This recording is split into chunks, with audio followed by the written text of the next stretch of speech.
ഇടയ്ക്ക് അമ്പലത്തിൽ പോകുന്ന ശീലമൊക്കെ ഉണ്ട് കേട്ടോ. എന്താ അറിയില്ല, അപ്പൂസിനും ഭയങ്കര ഇഷ്ടമാണ് അമ്പലത്തിൽ പോവാൻ. ഒരു സമാധാനം കിട്ടും. കുറച്ച് സമയം അവിടെ ഇങ്ങനെ ഇരിക്കുമ്പോൾ, കണ്ണടച്ചിരിക്കുമ്പോൾ ഒരു സന്തോഷം. എല്ലാവരും വിളക്ക് വെക്കുന്ന തിരക്കില്ല കേട്ടോ. അമ്പലത്തിൽ എത്തിയപ്പോഴാണ് അറിഞ്ഞത് ഇന്നേക്ക് ദുർഗാഷ്ടമിന്ന്. ഞാൻ അപ്പൂസിനോട് പറഞ്ഞു, അപ്പൂസി ഇന്നാണ് ദുർഗാഷ്ടമി. പപ്പുന് അത് എന്താണെന്ന് അറിയില്ലായിരുന്നു. അങ്ങനെ അതൊക്കെ പറഞ്ഞു കൊടുത്തു. നോക്കുമ്പോൾ എല്ലാവരും വിളക്കൊക്കെ കത്തിച്ച് കഴിയാറായി.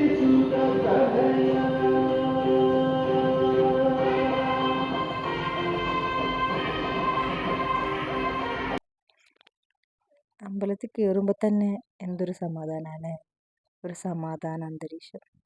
അങ്ങനെ പ്രാർത്ഥനയൊക്കെ കഴിഞ്ഞ്, പൂജയൊക്കെ കഴിഞ്ഞ്, നിവേദ്യം കഴിഞ്ഞ്, പ്രസാദവും കഴിച്ചിട്ടാണ് ഞങ്ങൾ ഇറങ്ങിയത് കേട്ടോ. അപ്പൂസിൻ്റെ മാമൻ തന്നെയാണ് അപ്പൂസിന് പ്രസാദമൊക്കെ എടുത്തു കൊടുത്തത്. അപ്പൂസ് പ്രസാദമൊക്കെ കഴിച്ചു. അപ്പം ഇന്ന് ഇത്രയേ ഉള്ളൂ. ബൈ.